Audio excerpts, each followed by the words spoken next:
Балалар,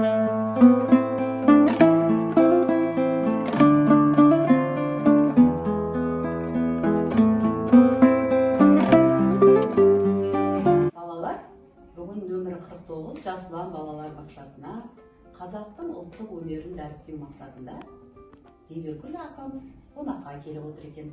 Қош келдіңіз. Қош көрдік балалар.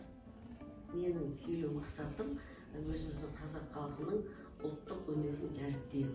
Біздің халқымыз ою-өрнектердің барлығын өзіміздің салмаққа түсіре білген. Мінекей қараңдаршы, қазір қалай түсірген соны көрейік балалар. Мінекей мынандай төсеніш болады салмақтың.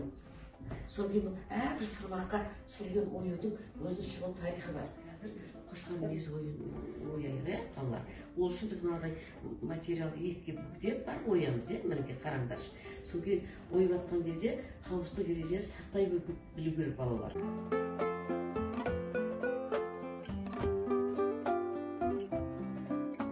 Ою-өрнектерді шет-шетінен тіге бастаймыз балалар, не? Айтыңдаршы, қандай? Су үйрек. Ой, керемет екен. Екінші аты бар, бұның су толқыны деп атасаңдар да болады. Себебі ол судың толқынымен бит тұрған бейнесі бейнеленген.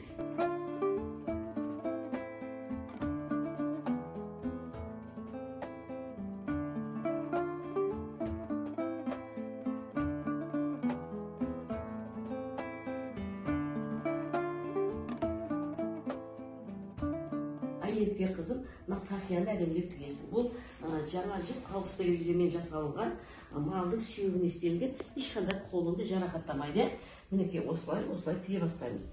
Бүйтіп, ақырын тіге бастаймыз. Мінекей әйелге қызым, сен ақырын. Дидар қызым, мінекей, мына қызылға аспан көк су үйректі жүргізе бастаймыз.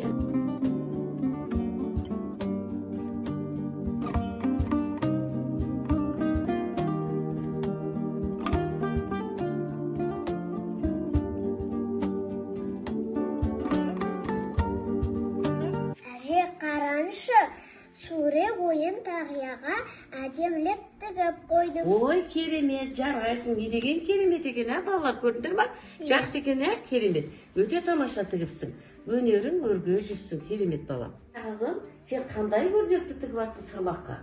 Әже, мен суырек ою тығып атырмын. Не үшін суырек деп айтылады, үйрек деп айтылады? Өйткені ол көк түсті, ол суға ұқсайды. Ой, керемет, суға ұқсайды. Мінекей керемет. Біз балалардың тобыменен мұны әдемі сырмақты тігіп бітірдік. Бәрі сендердің өнерлерінің арқасында бітіп отыр, Мінекей дәріптейтін сендерсіңдер келешекте.